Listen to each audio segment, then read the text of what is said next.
So this week we did an interview with Bryan Sands. He's an expert who's written a book on sex, and that interview's got me thinking about the situation with Shay Carl that's come up within just the past couple days. In reading about this and just really feeling for the guy and feeling for his family. Every talking head on YouTuber has got something to say about it. But what is somebody who knows about this and has studied how things like this come about? What does he have to say on it? So here we're gonna chat with him real quick about this, and then stay tuned for his interview tomorrow that dives into the overall topic of sex a little deeper. And so thank you very much for hanging out with us again, Bryan. Yeah, thanks for having me. It's always good chatting with you. So there's kind of the basics. A lot of people out there have kind of maybe even made up their own mind about this at this point, but I wanted to get your unique point of view on this, because it's a lot of people have been coming at it from a certain point of view, from maybe a secular point of view, from just life experience point of view. But I know that you've done a lot of reading and a lot of research, writing a book about this sort of topic. And what do you think about this situation? Well, first of all, my heart goes out to Shay and his family, because something like this is so devastating, so hurtful to the family and to the kids. And it's unfortunate that this happened, but things like this do happen. And so my initial thought is like, wow, there must be something so much more going on in his life. Yeah. He's even spoke in the past, and I've seen some past interviews kind of interjected into videos on this topic about him, where he's talking about how his personality, he tends to, like, if he gets into something, he goes like 110%, like way overboard, where he used to be very overweight, and he decided, I'm just going to get fit. It was actually during a period of time, he talks about later, that he was dealing with his alcoholism. He had quit alcohol, and he was like, I'm going on this health kick. And he was like running every day, like hardcore, and that's cool. But he felt like inside that he was like probably going too far with it. He was feeling like he was replacing one addiction with another. It was a relatively healthy addiction, but yeah, it seems like his personality just goes in that direction somehow. Yeah, and that's some people are like that. They go from, it's either a 0 miles an hour or 100 miles an hour, and there's no in between. And if he's just trading one addiction for another addiction, so for example, looking and talking, chatting with this girl online, however long that went on for, that could be him replacing his past addiction with, this could have been developing into a new addiction. And when it comes to addiction, we got to understand something, that addiction is never about the substance. So for example, if somebody is addicted to porn, it's not about porn. If someone's addicted to alcohol, it's not about alcohol. In the case of Shay, if someone's addicted to working out and getting fit, it's not about working out or getting fit. Right. It's about so much more what's underneath the surface. It's not about the fact that this guy is in a conservative religious environment.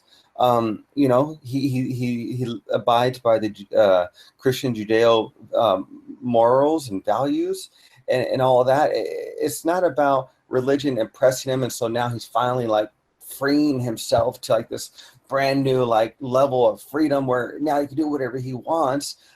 No, it's him changing one addiction for another and not dealing with the underlying surface.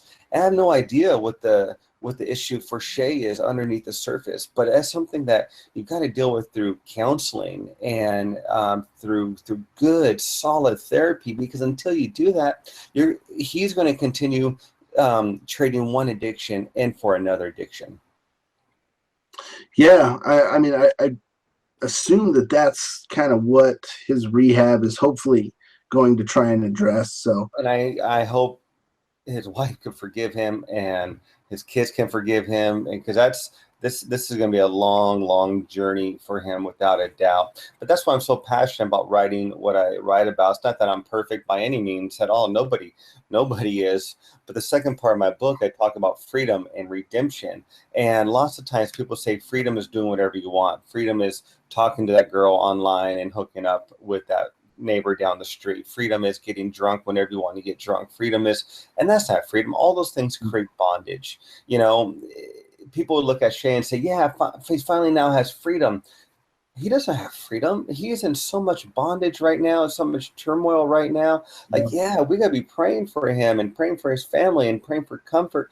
But what we see, and what I write about in my book, and me as a person of faith and Jesus, is that there is freedom when we live how we're designed to live. And when that happens, we have such a fulfilled, exciting life. And that doesn't mean it's always going to be easy, but it means it brings fulfillment when we live how we're designed to live. And if we have baggage in our lives, that's when we need to go to a trusted friend, a trusted counselor to help us work through that stuff. Because otherwise, those things are just going to hold us back from living the free life that we're intended to live. You know, I really feel like his whole situation evidences that exact thing, because what we did see, what looked really good and what really put him in the position where he's at is the freedom that he had through this this wholesome life and doing things the way that it was intended and that sort of thing. And only now do we see that the bondage that is taking place and the issues that he's running into is a result of these sorts of things. Yeah. So yeah, I think if anything, this evidences that more than the contrary. Yeah. So yeah. So I appreciate you coming on, and I thank you for giving some insight to the situation, giving another point of view on it. And I want to let everybody know to stay tuned for that podcast that will be coming out here in a couple of days. What's your take on this? You know, people out there, listener, what's your take on this whole situation and how lifestyle and stuff ties into this? Maybe what's a personal experience? Because there's so much to take from this, and there's so many things for this to encourage thought and discussion about. This is a topic that doesn't get discussed as much as it really should, in my opinion. That's why I really like that you've even written this book, Bryan.